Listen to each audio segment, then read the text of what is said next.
Greetings, friends. The question has been asked, how do beliefs affect the body's ability to heal? Well, the essence of all healing is bringing the physical body back into full alignment with the perfection that resides in the spiritual body, which is that which dwells in the higher dimensions. Think of it as a template of perfect health that exists in the field of unmanifest divine potential.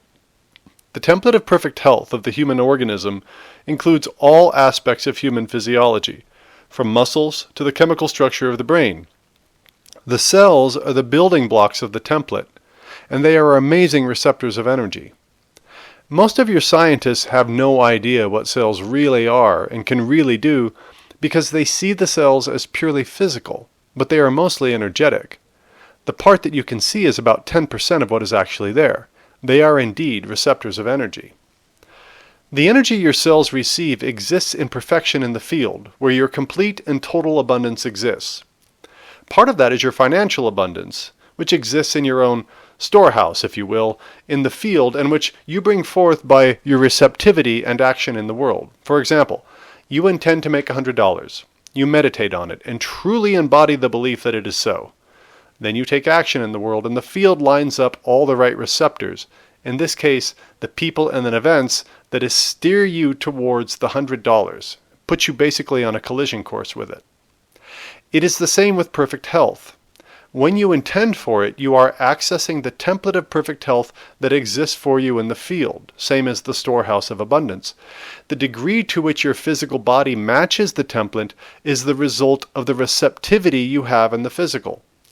The receptors that are your cells mirror your thought. That is, each cell is a microcosm of your consciousness. If your consciousness is not in total alignment with the template of perfect health, then only a certain amount of the design of that template can be received by the cells, and thus only a limited amount of the abundance of physical health can be realized. That is, you realize less than perfect health.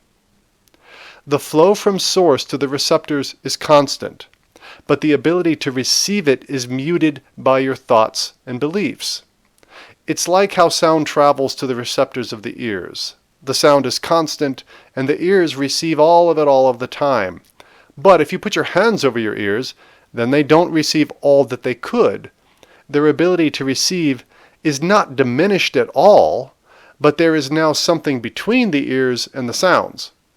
The template of perfect health is always trying to get to the cells to manifest in the physical, the same as how the sound waves will permeate any flaw in the sound barrier, and how water will always find and flow through the cracks in any obstacle in its path. But the stronger the barrier, the less will get through. Those things that block the flow, that limit the cell's receptivity, are the same things that limit the flow of money or satisfying relationships. It is anything other than love. Love is all there is in spirit and in the field. Anything other than love will block the flow of perfection. Now the consciousness imprints the cells. DNA in the cells is like a chemical soup in the physical. In the spiritual dimensions, it is all energy, but energy must take on a lower density to become physical matter. The lighter the vibration of the matter, the more in line with spirit that matter is. The chemical compounds that form your DNA are capable of very high vibration. That is to say, they are capable of moving between the spiritual and the physical. It is not movement in space, but movement in time and dimension. You know that there are many dimensions you don't see. This is because they vibrate at a frequency that most human vessels are not in alignment with most of the time. Your consciousness keeps your cells at a vibratory level that simply cannot see these dimensions. And this is true for most of you. But the chemical soup that is the DNA has the ability to bridge the gap of seeing and knowing. As you raise your consciousness via your intent and practice, opening your heart and aligning with love, the chemical soup changes. Think of it this way. You are cooking a pot of soup in your kitchen. You add some stock, tomatoes, some veggies. It has a certain flavor based on the ingredients and their unique qualities, the timing of their coming together, and the application of heat. All of the ingredients on their own have their own unique flavor based on their chemical structure. But when you put them together, their chemical structures blend and reform, which gives the combination a new collective flavor. Add some seasonings and those molecules combine with the molecules of what was already there, and now you have a new flavor. If you simmer it for hours, the chemical structure changes again, perhaps giving it a deeper flavor. If you boil it at too high a heat for too long, you might burn it and cause a different chemical structure, resulting in a different flavor. The components of the chemical soup that is the DNA are like all the ingredients in your pantry. They are combined and activated by your thoughts, your consciousness. The template in the field is the recipe. You are trying to achieve the manifestation in the physical of the template, and it is trying to reach you. When you align with high vibration thoughts and emotions and beliefs, which is your consciousness, you are automatically aligning with the ingredients in the soup of your DNA in such a way that you will get the result in the physical that matches the recipe in the non-physical. That is, the template in the field manifests in the physical. You do not consciously manipulate the ingredients of your DNA the same way you do the ingredients in your kitchen, but through your intent to achieve the recipe and through your alignment with high vibration consciousness and its components, which are love, compassion, forgiveness, generosity, the correct amount of chemicals are then activated in every cell. It's like having a personal chef that knows exactly what to do at exactly the right time. You just say, "Make me the perfect soup." Your chef knows exactly what to do, and you are delighted with the results. But if you say, "Make me the perfect soup," and then stand around in the kitchen saying, "Are you sure you know what you're doing? I don't know if I trust you. I don't think you did the right thing. I don't see how that's going to work. I don't understand your process. This is how everybody else does it. Your method can't be correct," and so on, then the chef will likely respond to your contradictory orders and produce a less than perfect result. You will be disappointed, and you will still blame the chef. You'll say, "See, I knew you couldn't deliver what I asked for."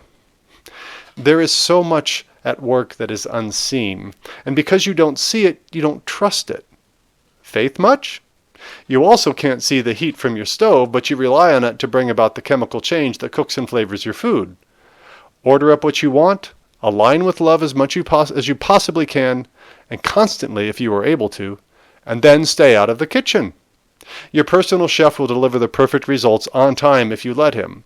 Your job is just to relax in the other room in full anticipation of the delicious meal that awaits you and sending positive intention like, "You are so good at this. I know this meal is going to be awesome. Take your time. Make it just right. I'm patient because I know what you bring out will be better than I could have hoped. I love that you're doing this for me." Love, love, love in all of its wonderful forms. Anything other than that is barking contradictory orders to your chef. If you give him mixed signals, then don't act surprised when he messes up your dinner. He will follow your orders, every one of them, and the only order that lets him do his thing without interference is unconditional love. Compassion equals love. Joy equals love. Peace and contentment equals love. Anything else, shame, guilt, anger, fear, worry, resentment, any of that limits the synchronicities that appear in your life and deaden the cell's ability to receive the template of perfect health. That is why you become sick or injured, even if you think you are striving toward health. When you undertake a regimen to transform your body, but your desire to transform your body is partly fear-motivated, such as the fear of not being lovable or loved if you don't look a certain way, then you are blocking the easy manifestation of the result you seek. Fear is present, guilt is present, shame is present. That template for the body you seek is in the field and is trying to get to you, but your motivation for wanting it is partly fear-based.